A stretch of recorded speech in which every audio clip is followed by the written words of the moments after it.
In a distant kingdom, the beauty of Princess Chitra was legendary. People in other kingdoms and faraway villages spoke of her unmatched beauty, but no one had ever seen her face. Chitra's parents had passed away, leaving her to rule the kingdom alone. She was wise and held meetings every day, drawing people from afar who wanted to catch a glimpse of her. Even kings and princes came to witness her beauty. The queen held her court in an open field, seated behind a large curtain. When she spoke, her voice captivated the audience, and rumors of her beauty grew. However, Chitra was clever.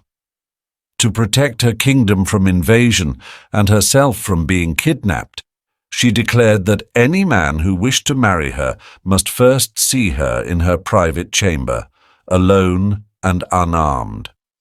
If anyone tried to enter with an army, it would be seen as cowardly. This strategy kept her kingdom safe.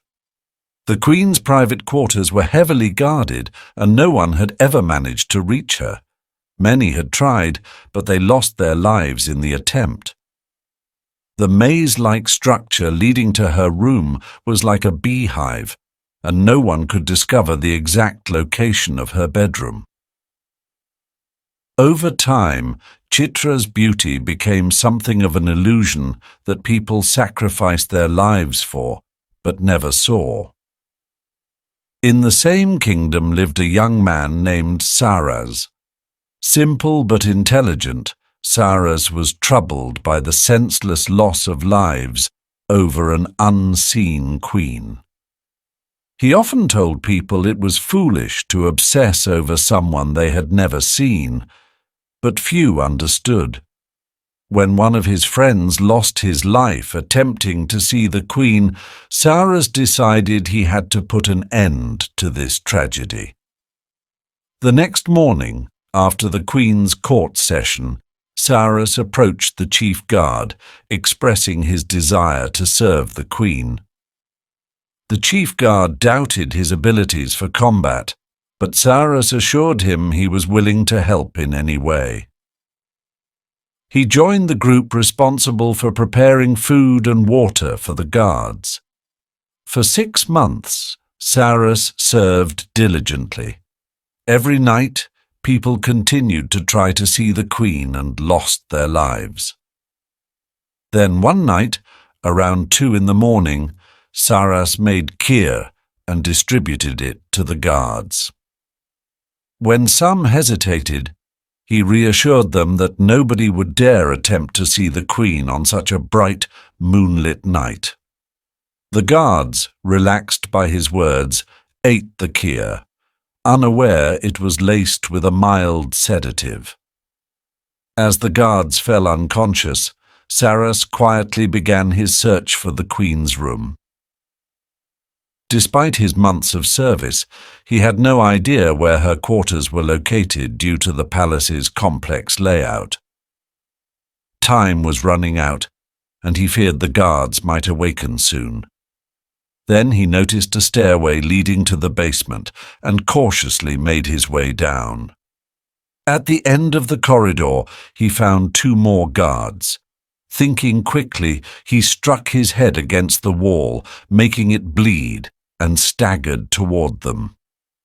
Seeing his injured state, the guards assumed an attack had occurred upstairs and ran to assist, abandoning their post. Saras stood before the door, his heart pounding as he realized he was about to see the queen.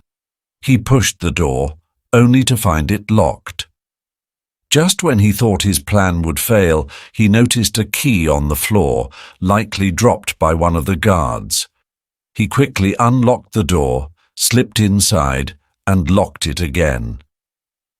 The room was dimly lit, filled with a delicate fragrance.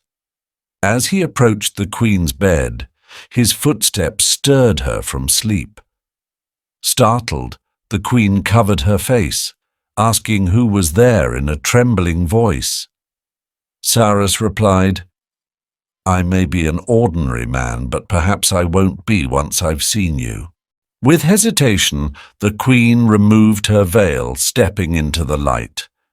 Cyrus stared in shock. Her appearance was nothing like the tales. Her complexion was dark, and her face bore none of the supposed glow. Amused, he laughed, saying, "So, this is why you hid behind a curtain. You feared your face wasn't worth showing." The queen, now quiet and humble, replied, "Men seek beauty in a wife. Would you marry me now that you've seen me?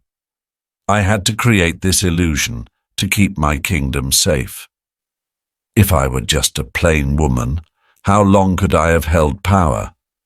Cyrus retorted, "But your cleverness has taken so many lives." The queen responded, "I didn't force anyone to die. They risked their lives because they desired a beautiful queen.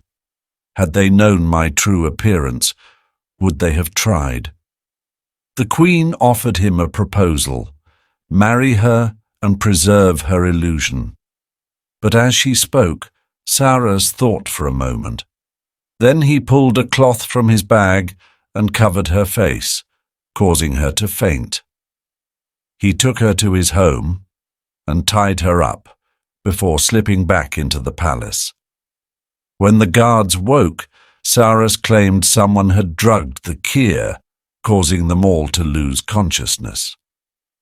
The palace ministers, discovering the queen was missing, announced that whoever had taken her would be considered the new king.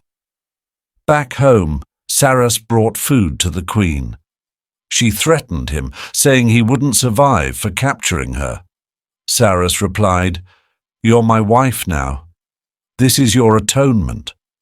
Enraged, she tried to leave, but the palace guards mocked her at the gates, unaware she was the queen.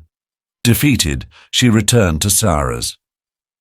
From that day, she lived with him, doing daily chores. In the palace, no one knew where the queen had gone, and the ministers took charge of the kingdom.